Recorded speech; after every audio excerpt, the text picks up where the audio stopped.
hul쌤의 후다닥 세계사 그 25번째 시간입니다. 이 시간에는 그리스 세계의 성립과 발전이라는 주제로 아테네와 스파르타 대표적인 도시국가죠. 사회의 성격을 비교해보고 아테네의 민주정치의 발전 과정과 그리스 문화의 특징에 대해서 살펴보도록 하겠습니다. 지도를 잠깐 볼까요? 에게해, 이 바다가 이제 에게해인데요. 이 에게해 지역에 성립됐던 원래 빛은 동방으로부터 문명이 이제 동방에서 먼저 발전했으니까요. 크레타 문명이 성장을 했고요. 그리고 그리스 반도 남쪽에 미케네 문명이 이제 이어집니다. 그런데 이 크레타 문명과 미케네 문명이 파괴된 뒤에 그리스 지역은 암흑기에 빠지는 거죠. 이 문명의 암흑기가 오랫동안 이어졌는데 기원전 10세기경 그 이전부터 이제 조금조금한 도시국가 폴리스들이 만들어지는 거죠.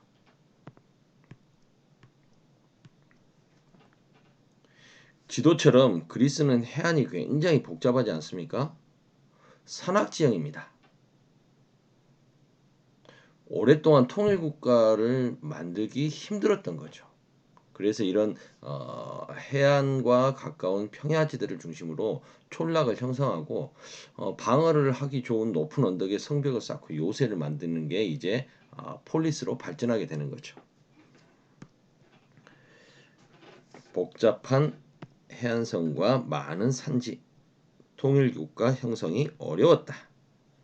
근데 이런 상황에서도 이들은 같은 언어와 종교를 가지고 있다라는 동족의식을 갖고 있었습니다. 그래서 본인들을 헬레네스라고 불렀죠.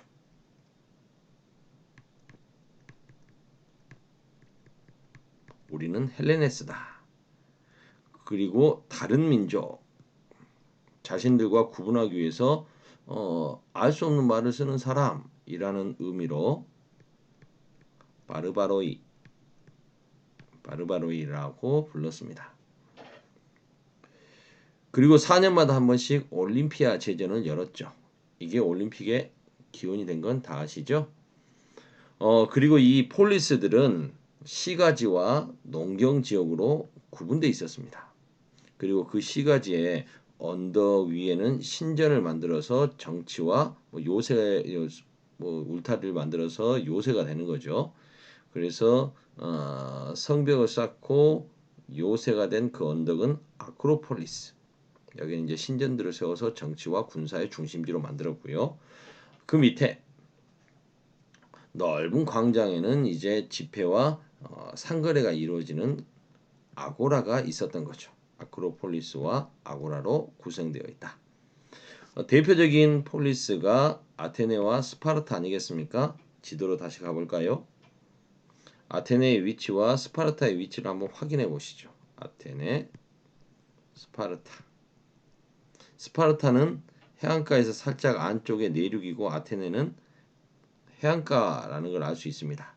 스파르타는 그래서 주로 육군이 강했고 아테네는 해군이 강했다. 이 정도는 여러분들 알고 계시죠? 다시 본문으로 가볼까요?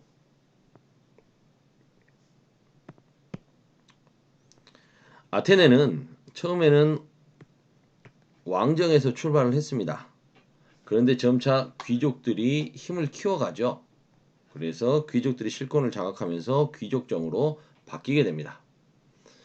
그러다가 기원전 7세기경에 상공업과 무역이 발달하면서 부유해진 평민들이 중무장 보병으로 군대에 주력이 됩니다. 그러면서 그들이 이제 정치적 권리를 확대해 나가는 거죠.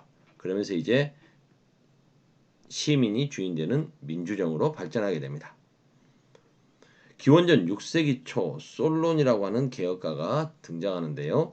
이 사람은 평민층의 성장을 반영해서 재산에 따라서 4등급으로 시민들을 구분합니다.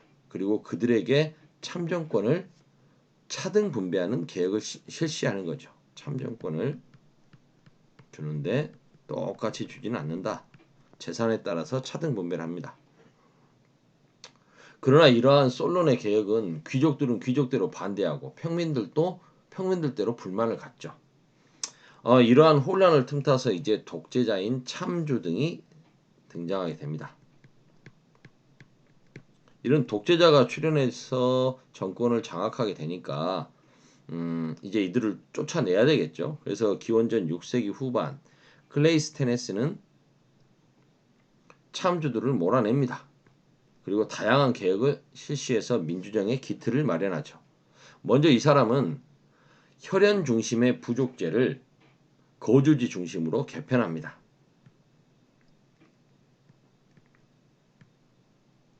혈연 중심에서 거주지 중심으로. 그리고 나서 이 거주지 중심의 부족 단위에서 이제 대표들을 뽑는 거죠. 그래서 그 뽑힌 사람이 총 500명, 이 사람들로 하여금 평의회를 설치합니다. 그리고 다시는 이런 참주 같은 독재자가 나오지 않게 하기 위해서 도편 추방제라는 것을 실시하죠. 도편이라고 하는 것은 도자기 파편이라는 뜻입니다.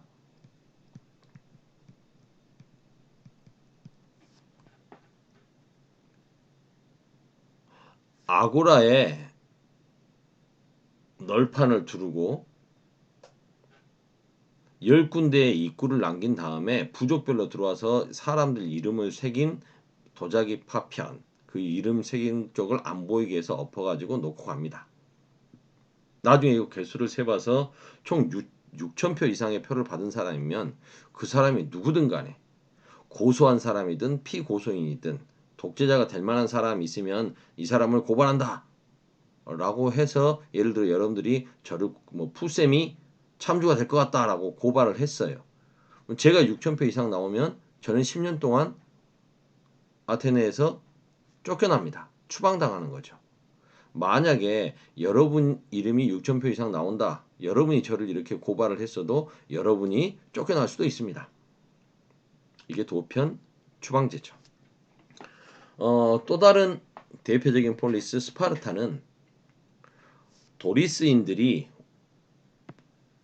원주민을 정복하면서 성립했습니다. 그러니까 이 그리스 반도 북쪽 지역에 살고 있던 사람들이 남쪽으로 내려와서 이 지도 보시면 스파르타는 남쪽에 있지 않습니까? 남쪽으로 점차 내려오면서 이 지역에 살고 있던 원주민들을 정복하고 세운 나라가 스파르타인 거죠. 그러다 보니까 자신들이 얼마 안 되는 시민들이 원래 살고 있던 다수의 원주민들을 정복을 했잖아요. 이 정복 과정에서 강하게 저항하는 사람들은 헤일로타이라고 해서 완전히 예속된 농민으로 만들어 버리고, 알겠습니다. 당신들에게 종속된 지위를 인정하겠습니다. 라고 했던 사람들은 반자유민인 페리 오이코이라고 해서 상공업을 맡기게 됩니다. 소수의 시민들이 비율로 따지면 한 5.5% 정도밖에 되지 않았다고 해요. 그래서 이 소수의 시민들이 나머지 이렇게 94.5%나 되는 반자유민과 예속농민을 다스리고 살아야 됐습니다. 그러다 보니까 굉장히 엄격한 나라로 강력하게 통제를 했던 거죠. 그래서 강력한 군사제도를 바탕으로 엄격하고 폐쇄적인 사회를 만들어 갔던 겁니다. 1 지배층인 시민, 2 지배층인 반자유민, 페리 오이코이, 그리고 3 지배층은 완전 피지배층이죠. 예속농민, 헤일로타이. 자, 아나톨리아 반도, 요 지도를 보시면 이쪽 지역이 이제 아나톨리아 반도지 않습니까? 아나톨리아 반도.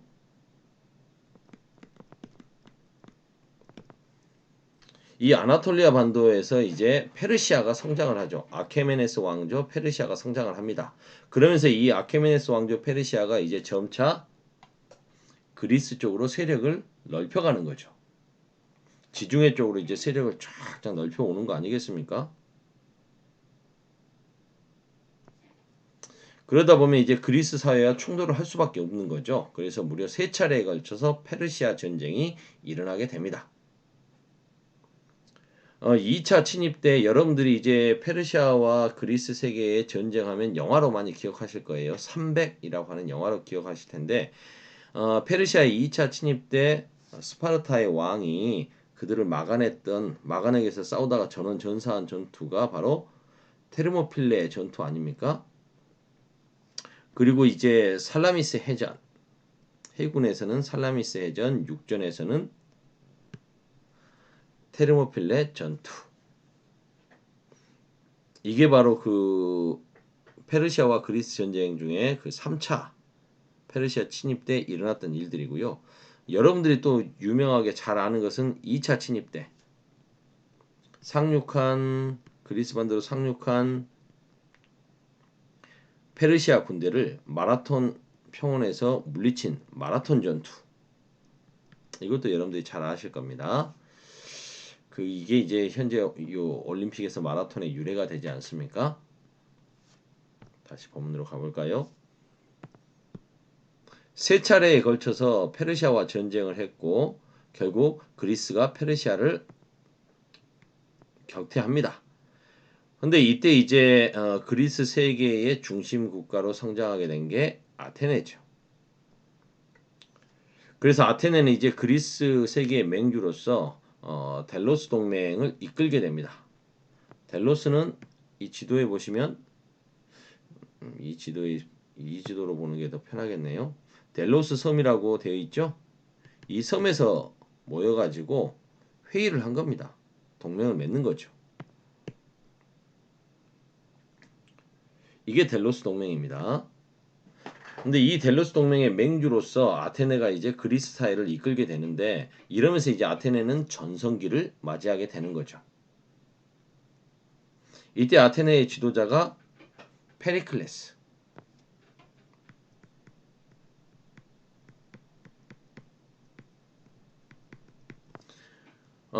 페리클레스는 성인 남자 시민들이 참여하는 민회에 입법권을 주고요. 그리고 가난한 시민도 정치에 참여할 수 있도록 공무원에게 수당을 지급했습니다.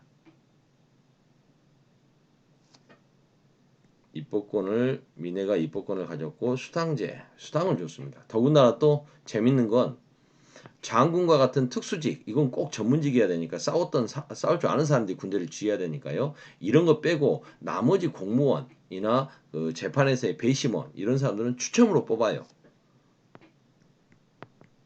공무원을 추첨제로 뽑는다는 거죠. 노예에게는 물론 참정권이 부여되지 않았습니다. 여성과 그 아테네에 거주하는 외국인에게도 투표권은 주지 않았습니다. 그건 당연한 이야기겠죠. 당시 시대에는. 하지만 이 아테네가 너무 이 델로스 동맹이 아테네 중심이었잖아요. 아테네가 이제 해상 무역을 하면서 해상 제국으로 성장하면서 모든 이익이 아테네를 우선으로 하는 겁니다. 그러자 이제 여기에 반발하는 세력들이 나오겠죠. 불만을 가진 폴리스들이 나올 텐데 이들이 이제 스파르타를 중심으로 동맹을 결성합니다. 그 동맹이 펠로폰네소스 동맹이죠. 왜 펠로폰네소스냐? 여기 아래쪽에 그리스 지역의 이 아래쪽, 그리스 반도 이 아래쪽 지역, 여기가 바로 펠로폰네소스 반도입니다. 그래서 그 중심 국가가 스파르타였던 거죠. 펠로폰네소스 전쟁에서 스파르타가 아테네를 물리칩니다. 그래서 스파르타가 주도권을 장악하게 되는 거죠. 하지만 오래가지 않아서 다시 테베라고 하는 도시가 중심이 돼서 스파르타를 무너뜨립니다. 그러면서 테베가 이제 중심이 됐는데 이것도 오래 못 갑니다. 그리스는 혼란에 빠지죠. 결국 기원전 4세기 북부의 마케도니아가 내려와서 필리페 4세 때 내려와 가지고 그리스를 정복해버리죠. 이 필리페 4세가 누굽니까? 바로 여러분들이 잘 아시는 알렉산드리아래 알렉산드로스. 알렉산더 대왕의 아버지죠. 그리스 문화에 대해서 살펴보도록 하죠. 그리스인들은 폴리스를 중심으로 합리적이고 인간 중심적인 문화를 발전시켜 갑니다. 그래서 다신교를 믿었는데 신들도 인간의 모습과 감정을 다 갖고 있다라고 생각하죠.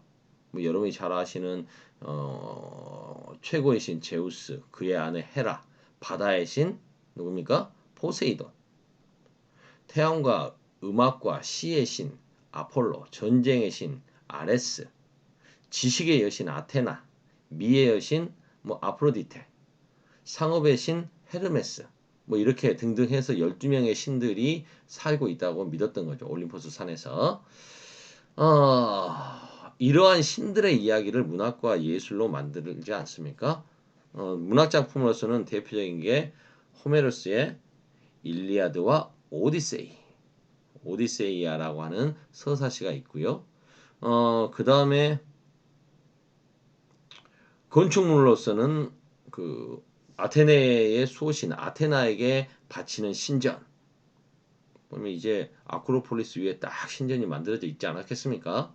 도리스 양식으로 만들어졌는데 안정된 비례감과 장중함이 돋보이는 웅장한 파르테논 신전 같은 것들이 만들어지는 거고요.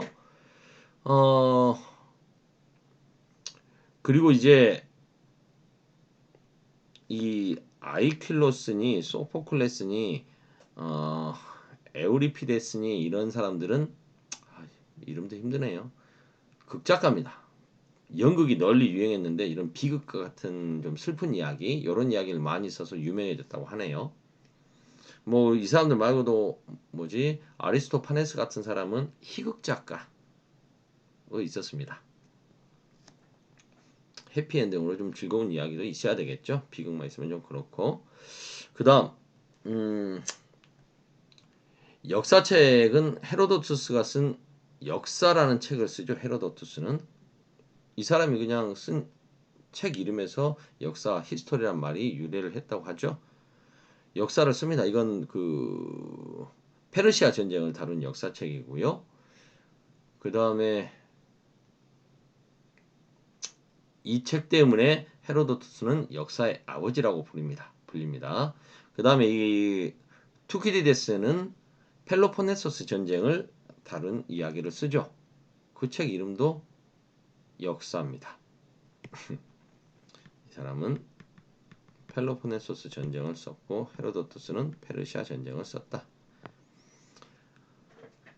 그리스인의 합리적인 태도는 철학도 발전시키죠. 그래서 처음에는 만물의 근원이 뭘까? 라고 생각하는 자연 철학이 발전했는데 기원전 5세기경에 소피스트들이 등장을 하죠.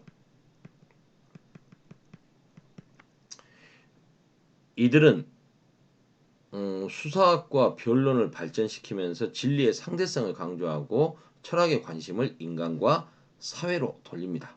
그러다 보니까 이제 거기에 대한 이런저런 이야기들을 막 해 나가는 거죠. 여기에 반해서 이제 소크라테스 같은 경우에는 소크라테스는 진리는 절대적인 거다. 상대적인 거 아니고 진리라고 하는 건 절대적이다. 이런 절대성을 주장하게 되고요. 플라톤은 철인들이 완벽한 사람, 철인들이 다스리는 이상국가를 제시하고 아리스토텔레스는 인간은 정치적인 동물이다 라고 가르치면서 여러 학문을 정리했죠. 이렇게 해서 그리스는 다양한 철학이 발달했다. 여기까지 하도록 하겠습니다. 빨리 짧게 끝내려고 그랬는데 뭐 20분이나 돼버리네요. 풋쌤의 후다닥 세계사 25번째 끝.